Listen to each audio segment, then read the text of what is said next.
Hey, superachievers.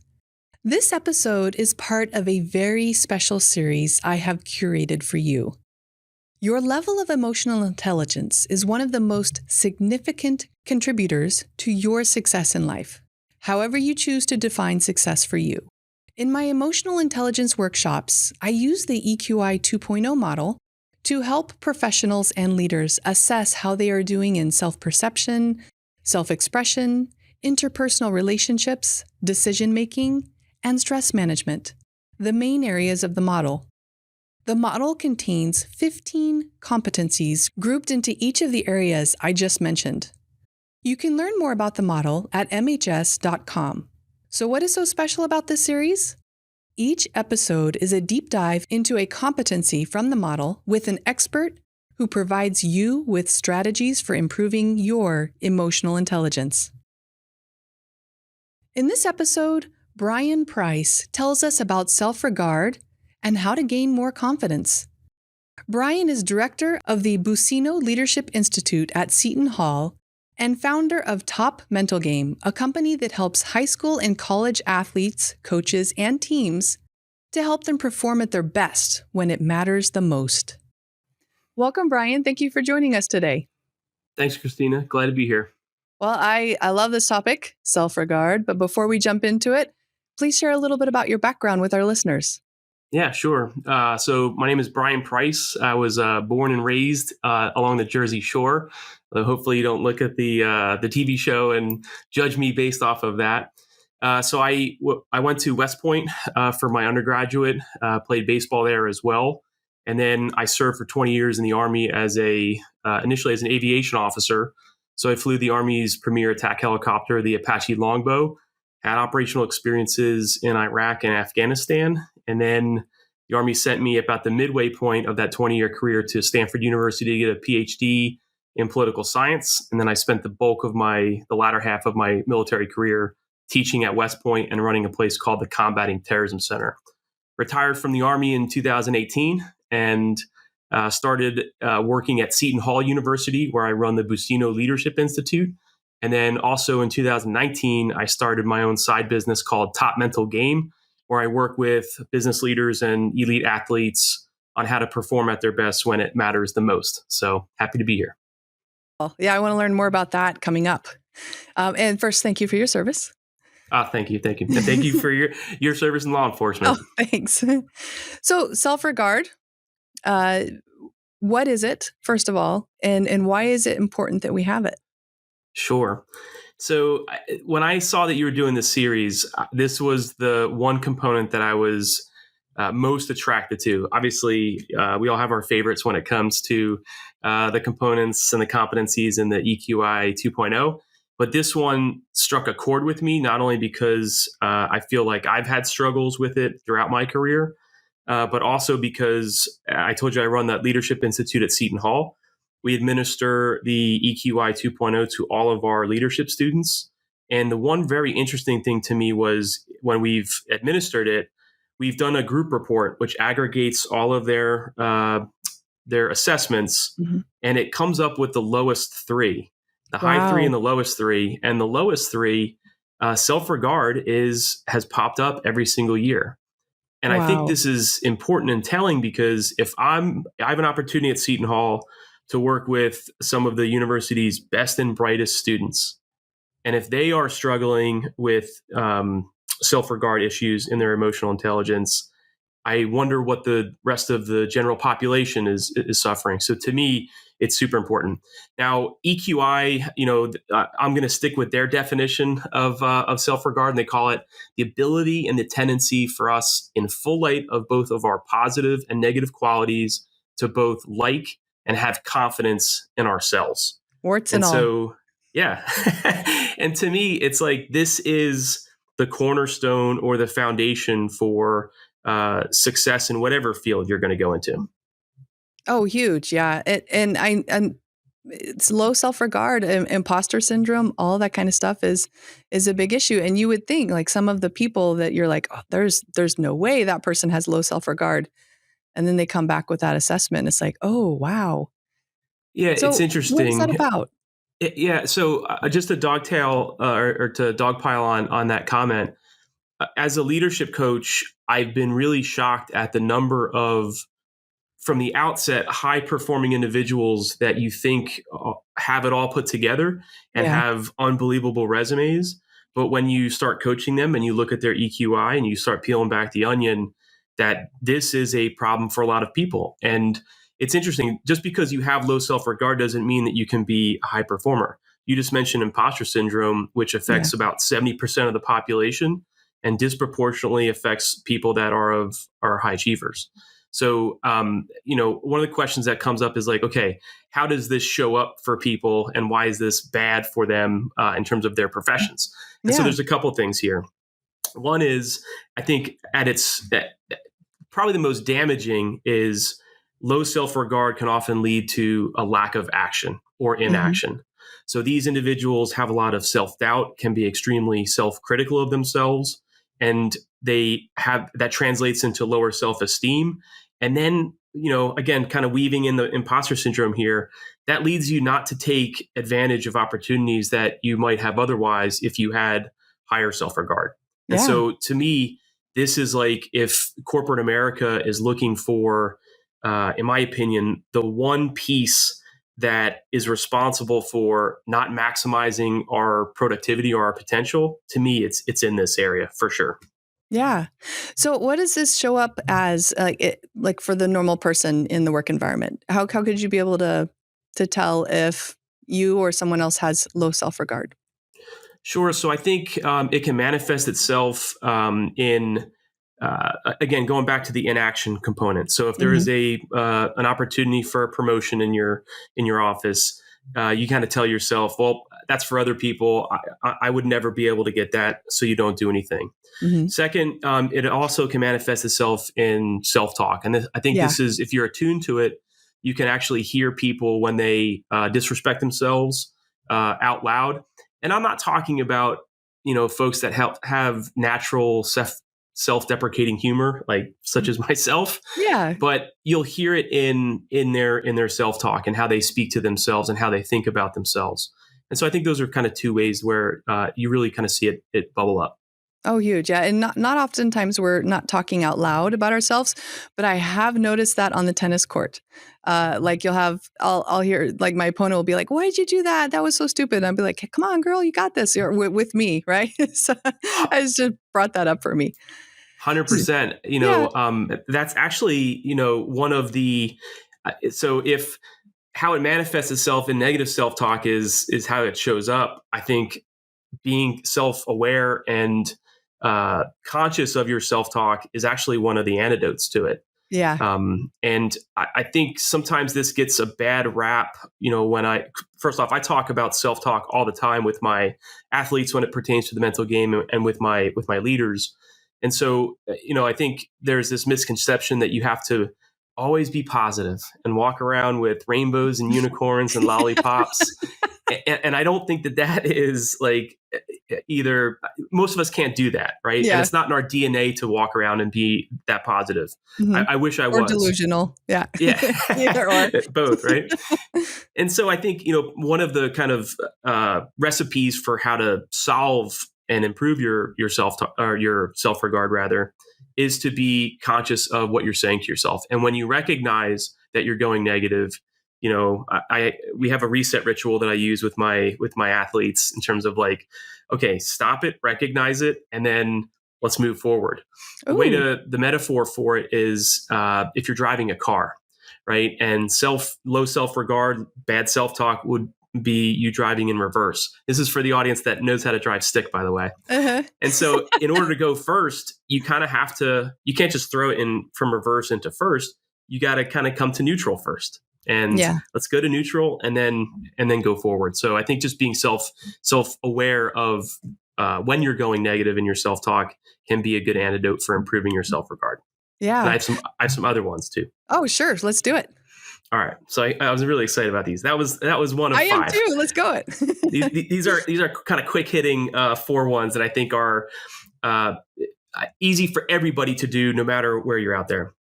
Number 1 is they talk about if you do suffer from self-regard, and particularly in this COVID environment when we're probably spending more time in our home offices or our home areas, one of the questions that I usually ask clients that I'm coaching is, what does your personal space look like?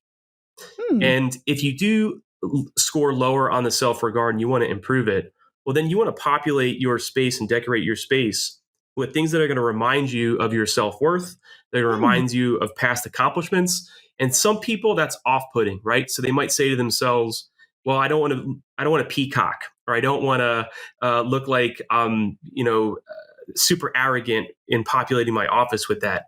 However, my thing is, I'm a big fan of the reticular activating system and how it helps us, get an optimal mindset. And one of those things is making sure that when you look around your office, you are seeing elements that are evidence, like real evidence of your accomplishments. So that's kind of number one. By the way, do you have, if I asked you the same thing, I know you're in your studio right now, but would you happen to have things in your office that speak to your past accomplishments? I don't, but I used to. Well, and I was just thinking people could have it off camera, right? If they don't want other people to see it. But Sure. yeah, I used to, but I don't have a problem with self-regard anymore. Gotcha. But what's funny is when I ask people that sometimes, and if they are suffering from low self-regard, they say, yeah, I have it. It's in my drawer. And I say, gotta see it. And again, it doesn't have to be behind you. It can be like, if we're all in front of our computers, put it in some place where you can see it. Anyways, that's kind of tip number 2 there. Yeah. Oh, before you get to the next one, can you share, I know you mentioned RAS, Reticular Activating System. For those listeners that don't know what that is, can you share a little bit about that? Sure, be happy to. So I describe it as our brains, we are inundated with information on a consistent basis.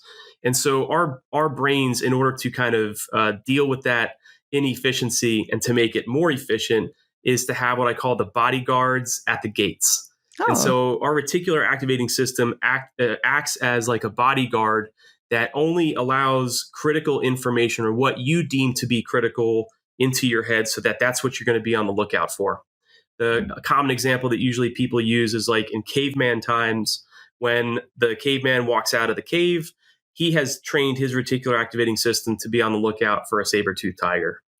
He's not going to freak out when he sees the bush or the log, but he's going to look out. He's going to freak out when he sees that saber-toothed tiger. So the cool part about the reticular activating system, though, is we control the inputs. And so I usually tell this to people if they are struggling with a big problem, or they want, this is where I think vision boards kind of get their so-called power from, right? Is like, can you put in different places that you're going to see it on a consistent basis in your house, things that are going to remind you of what you want or what you're going for or what problem you're trying to solve. And of course, there's, famous places for this. I recommend that my athletes put stuff on their ceiling, because it's the first thing that they see in the morning and last thing that they see when they wake up. Refrigerator, computer screens, and the best one is your lock screen on your phone. Oh, there you go. I thought you were going to say bathroom. I'm just kidding. Well, no, I say, you're in there at least twice a day, brushing your teeth, and most likely tons more, depending upon your bladder size. But I post it right there on the bathroom mirror. Yeah. By the way, awesome. there's, probably want to check with your parents if you're trying to mess with the inside decor. But yeah, so I think, that trigger your reticular activating system with things that you want to take place in your life. So that's awesome. That's good. Okay. Thank you. All right. Next. Couple more. And I think we're good on time for a little bit. We're good. I believe in people doing a social support group audit. Mm-hmm. And we've all heard about, you are the kind of average of the 5 people that you hang out with, that they have a disproportionate influence on you. And this is tough because some people's self-regard is due to family members potentially that might be putting them down or seeing them in a different light. And so it's very difficult to, they say you can pick a lot of things to include your friends. You can't pick your family. Yeah. So this is a tricky one. But if you do take a look at and be intentional about looking at the people that you surround yourself with, are those the type of people that are constantly shooting at you and bringing you down, or are those people that are lifting you up? Yeah. And the answer, of course, which sounds super simple, but oftentimes difficult to operationalize, is hang out more with the people that are lifting you up and try to reduce the time with the people that are bringing you down. As much as you can. Get that support team. 100%. Another one is a social media audit. And, for those of you that saw, the Social Network and the Social Dilemma, social media has become such a large part of our lives that I think a lot of people are not as intentional about their feeds on whatever platform that you're on than they should be. And if you defer everything to the algorithms of Instagram, Facebook, and these other things, well, you just might be contributing and amplifying your low self-regard based off of what type of content that you're consuming. Yeah. And so what I recommend to people is every once in a while, it doesn't have to be every day, but like once every couple months, go through your feeds and ask yourself, is this person adding value to my life and enhancing my self-regard, or are they taking it away? And if they're taking it away, then, the beautiful thing is you can block somebody, they'll never know. But what you'll notice is like the more, things that you are going to be lifting up your self-regard will start to populate on your feeds more often. And so you can attack your self-regard subliminally that way as well. I love it. And even take a social media vacation if you need to. I've never been able to do that. I'm jealous of the people that have, but maybe that's also because I have done my social media audit and I know that my feed is I would miss those uplifting motivational things in my feed. Yeah. But I love it. And people swear by them, sometimes you do need to take a break, particularly, holidays, timelines, in the summertime, you want to be able to take those breaks. Nice. Okay. My last one. So far, just to kind of review the bidding here. We've talked about decorating your space. We've talked about doing a support group audit of who are you hanging out with, who are you having most interactions with, the social media audit that we just talked about. Before we talked about self-talk, and I want to add on to that about body language. So with my athletes and also my business leaders that suffer from the low self-regard, sometimes, first off, I think let's talk about I believe there's a connection between the mind and the body. And so I think the mind can absolutely influence how you perform and how your body feels. But I also think it works in reverse. Mm-hmm. And I think that if you are having a bad day and you're just not there mentally, if you can fix your body language, it can help jumpstart your mind. Yeah. So I think they both work in separate. So I'll give you a good example. If you've ever watched sports and you watch, what's interesting is if you turn on the Olympics right now, cover the score on any particular event and see if you can determine who's winning or who's losing based off of pure body language. Yeah. And it's amazing. And I think, I'm sure your audience has heard of things like the power pose and those sorts of things, which I believe in. But just for a person with low self-regard, be intentional the next time you are in a place where you can see people entering and exiting out of the threshold of a door, coming in and coming out. And just pay particular attention to the body language that people are either walking in with, and whether you can see that their energy and their, like, would you classify that person as a high self-regard, a confident person, or someone that is not? And I think the telltale signs for this is, the low self-regard. You're not going to make a lot of eye contact. You're going to be slumped over. Your head's going to be down. Shoulders are, kind of droopy, dragging your feet and kind of shuffling in. And I see this with students all the time, compared to how do you want to look like? And so if you suffer from low self-regard and you want to increase it so that you appear more confident, one easy, costless thing to do is to change your body language. Yeah. So take up some space, stand up straight. Yeah. I love the power poses. 100%. And you see it in sports, you see it in business. And I think if you can get your body language right, it might have everything else fall into place. Yeah. The last one I have for you is the growth mindset. Mm-hmm. And to me, I think this is where a lot of people with low self-regard get themselves in trouble, and this contributes to their negative self-talk, is because they have a fixed mindset about either their potential or how they perform in certain situations. For example, I'm sure we've all been around individuals that say things like, well, I suck at public speaking. I can't be a public speaker. I'm terrified of that. Well, you've kind of already, with that fixed mindset that you stink in that regard, it's difficult for you to waste. You would view it as a waste of time if you were to practice those things, if you already believe that. Exactly. So what I tell people, and this kind of relates to the self-talk that I was talking before about, but is to switch up that language just a little bit. And this psychological tip, I think, can help people a lot, which is instead of saying, I've always sucked at public speaking, you say, I currently struggle with public speaking, but with practice, with effort, with time, with persistence, I can get better. Nice. And just that subtle change in the language can, I think, open the door up enough so that you are willing to, if you know you're going to give a big talk at work tomorrow, practice that the night before, practice it in the morning of, maybe you film yourself. And I think those little mini at-bats over time can improve a person's self-regard. So those are kind huge. of my big five there. Awesome. Yeah, because the reticular activating system is listening. Always.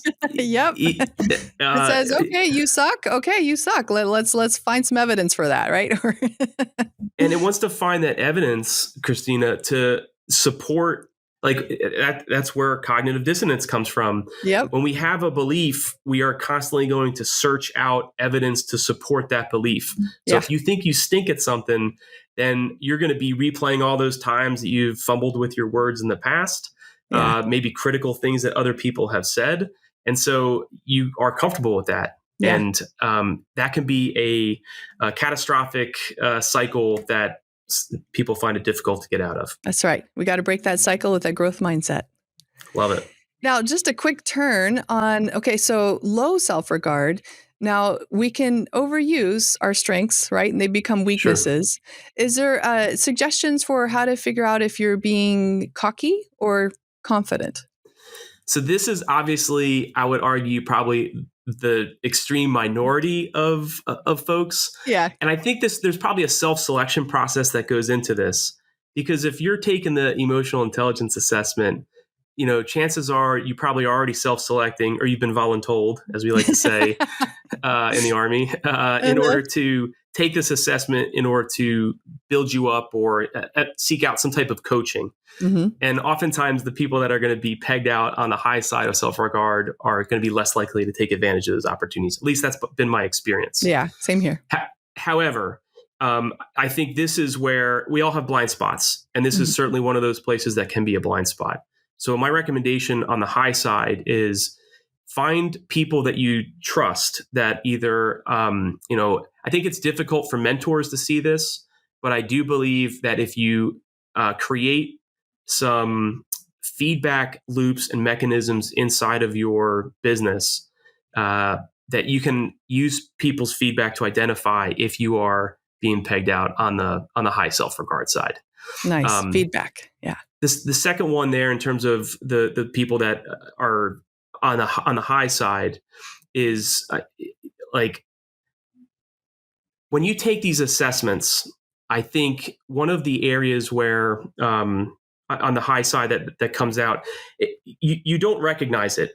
So maybe one of the places where you can go is not just the current employees that you have, but previous ones, to help you out.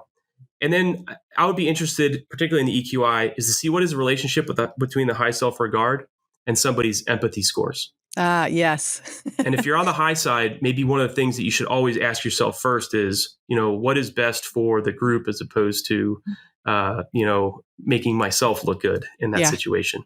That's tough. To be honest, I have not run into a lot of people that small percentage. I think we've run into a lot of people that might have high self-regard. They're easy to spot. but not that I've had to coach on the EQI in order to kind of bring that score down. Yeah. Nice. Okay. Well, for those listeners that want to learn more about you, can you share a little bit about your products and services and where they can find them? Yeah, absolutely. So I'm an ICF certified leadership coach, about to get my PCC here. Cool. So I'm really excited about that. Reached the 500 mark. I run a business called Top Mental Game. So I'm on all the socials on Top Mental Game. My website is topmentalgame.com. And for any of those students out there that are interested in leadership and professional development, I run a leadership institute at Seton Hall University. So that's called the Buccino Leadership Institute. And the address for that is www.shu.edu/leadership. So go take a look. Cool. We'll have that in the show notes. Awesome. Episode description. So now we're at that point. What is your final piece of advice around self-regard for our listeners? Sure. I think it starts with you. And, how can you expect anybody else to believe in you if you don't believe in yourself? So to me, that's what I would like to end with, which is you have to start with believing in yourself first before you can expect others to. Oh, I love it. Oh, thank you so much for joining us today, Bryan. Awesome. Thanks, Christina.